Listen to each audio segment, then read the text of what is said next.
Welcome শিক্ষা সংস্থান পরিবারের পক্ষ থেকে সকল ইউজিসি নেট জেআরএফ লক্ষ্যধারী ভাই বোনদের জানাই, যাদের প্রকৃত স্বপ্ন সত্যিকারের অধ্যাপক হওয়ার, গবেষণা করার, জেআরএফ নিয়ে গবেষণা করার সাথে স্কলারশিপ পাওয়ার, তাদের জন্যই কিন্তু আমাদের এই রেগুলার আপ্রাণ চেষ্টা, প্রতিদিন সকাল 9টায় ভিডিও।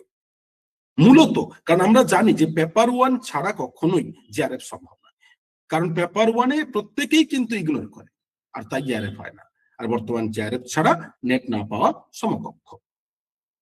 তাই জেআরএফ পেতে গেলে পেপার 1-এ 40 থেকে 45টা কোশ্চেন রাইট করতে গেলে আপনাকে জানতে হবে আগে প্রিভিয়াস ইয়ার কোশ্চেনের ফুল পকেট এবং কোশ্চেন কি ধরনের দিচ্ছে, কিভাবে সলভ হচ্ছে, এবং সেই অনুযায়ী পকেটগুলো, যে অপশনগুলো, প্রত্যেকটা স্টাডি করা, কারণ কোশ্চেন ধীরে ধীরে দেখবেন এইরকম এরিয়া থেকে আসছে।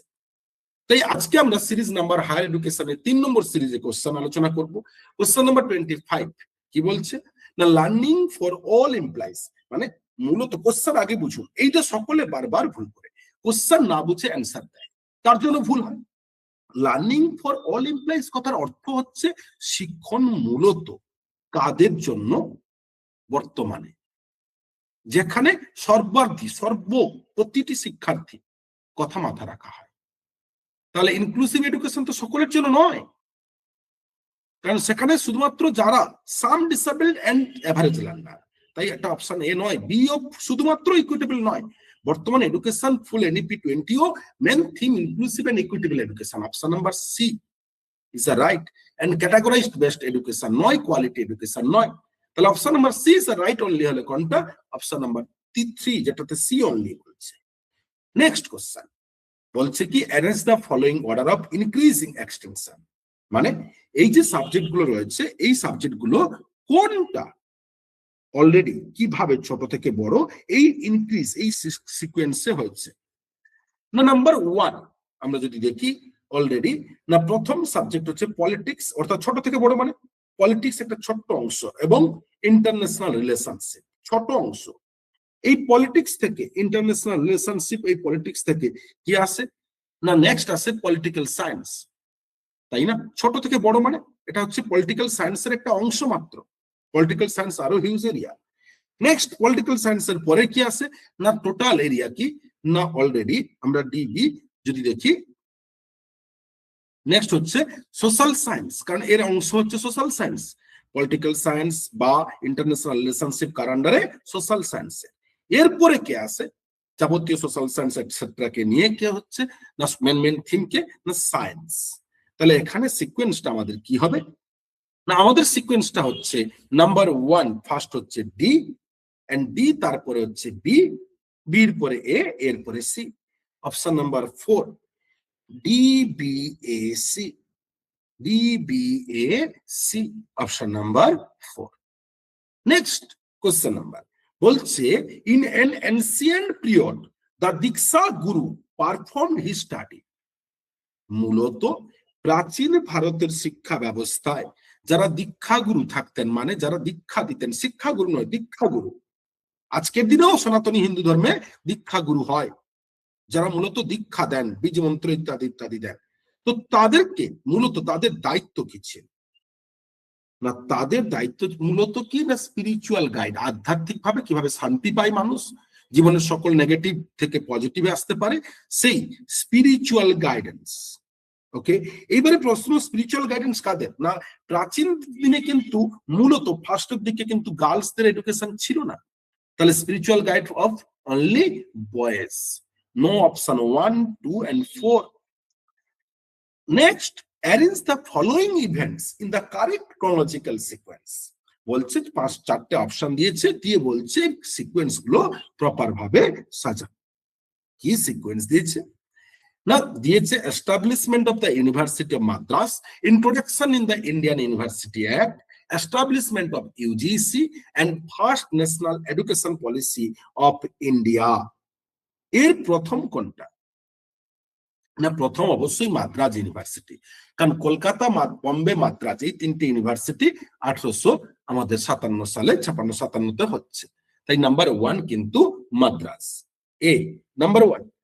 নেক্সট কি না, নেক্সট হচ্ছে university, Indian university act introduction বলছে, না, না, তাহলে কি না, নেক্সট সিকোয়েন্স হচ্ছে আগে Indian university act introduction, yes, Indian university act মানে ভারতীয় বিশ্ববিদ্যালয় আইন, সেটা হচ্ছে 1904 সালে Indian university act, option B 1904-এ এটা। নেক্সট এস্টাবলিশমেন্ট অফ ইউজিসি, যেটা 1953 সালে গঠিত হয়, 56-তে আইন হয়, তাহলে option C. Okay, 1953 and 56। Next first national education policy 1968। তার মানে এ বি সি ডি এই অপশন সিকোয়েন্স। তাহলে কোনটা? এ বি সি ডি হলো অপশন নাম্বার 1 2 3 4 নয়, রিজেক্ট করে অ্যাকসেপ্ট, রিজেক্ট করে অ্যাকসেপ্ট করতে হবে বারবার, তবে এমসিকিউ প্রপার হয়।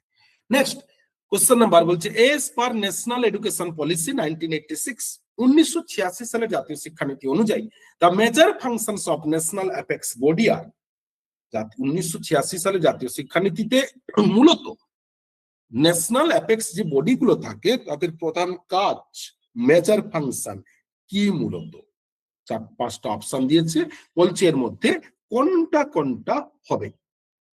না, ফার্স্ট টু অ্যালোকেট রিসোর্স, অবশ্যই অ্যাপেক্স বডির কাজ হচ্ছে রিসোর্স সম্পদকে প্রপার ভাবে অ্যালোকেট করা। Next evaluate the examination system, না অ্যাপেক্স বডির কাজ এটা নয়, এটা যে যার এডুকেশন ইনস্টিটিউশনের কাজ। To advise government on policy, অবশ্যই পলিসি ব্যাপারে গভর্নমেন্টকে এটসেট্রাকে তারা হেল্প করবে যে কিভাবে সম্ভব, কি ব্যাপার, option C. Next to encourage interdisciplinary and promotion of interface among the different area, yes, it is the right option number D, right.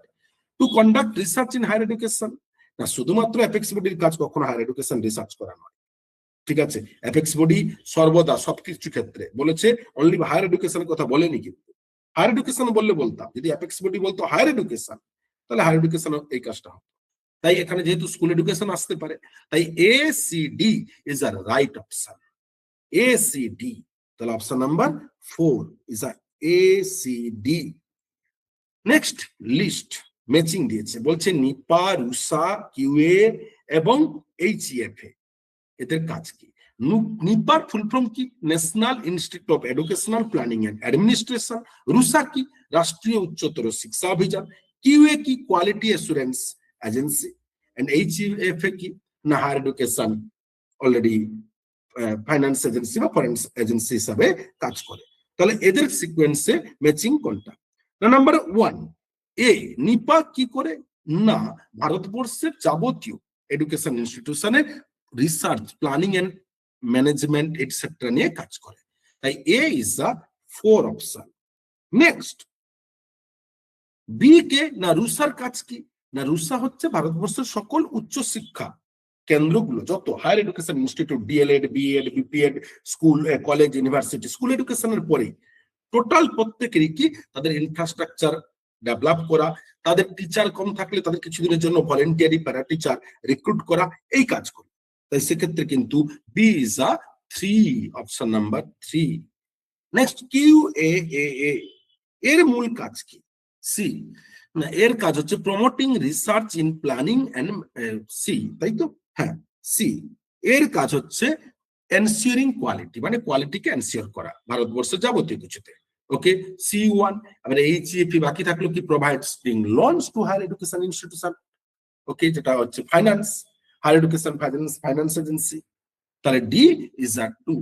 তাহলে কোন অপশন? A 4, B 3, C 1 and D 2, না অপশন নাম্বার 4।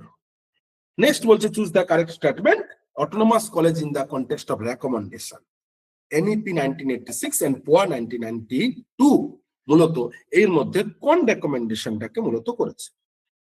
1986 এবং 1992 এদের মূল কথা ছিল যে মিনিমাম 500 কলেজকে অটোনমাস কলেজে পঞ্চম বার্ষিক পরিকল্পনার মধ্যে নিয়ে আসা, তাই এ বি সি নয়, is a 4 proper right. Next NEP, the NEP 2020 document state that single stream HEI অর্থাৎ 2020 জাতীয় শিক্ষানীতির মূল ডকুমেন্টস এর নিচের মধ্যে কোন অপশনগুলো প্রপার? ওকে, না single stream HEI is phased of over time, yes, number 1। Next, by 2035 multidisciplinary higher এডুকেশনকে নিয়ে আসা district wise. And next, C9 ODL promote করা নয় এবং জাস্টিস এস ভার্মা 2012 নয়, মেল প্রাইভেট HEI ওয়েল অর্গানাইজড। তো মানে ABE option number 4 is a right answer. Okay, তো আজকে আমরা দেখলাম এই কয়েকটা কোশ্চেন মূলত হায়ার এডুকেশনের সিরিজ 3 তে এইভাবে প্রতি মুহূর্তে প্রতিদিন প্রতিনিয়ত আমাদের এইরকম আলোচনা, ডিসকাশন এবং এক্সপ্লেন এবং সলভ এবং এরিয়া সম্পর্কে জানতে শিক্ষা সংস্থান চ্যানেল সাবস্ক্রাইব করুন, ফলো করুন এবং শেয়ার করুন এবং নোটিফিকেশন বার অন করুন, যাতে প্রতিদিন সকাল 9টায় ভিডিও আপনি দেখতে পারেন এবং আপনার প্রস্তুতিকে এগিয়ে নিয়ে যেতে পারেন। সর্বদা আপনাদের পাশে সাথে শিক্ষা সংস্থান। ধন্যবাদ।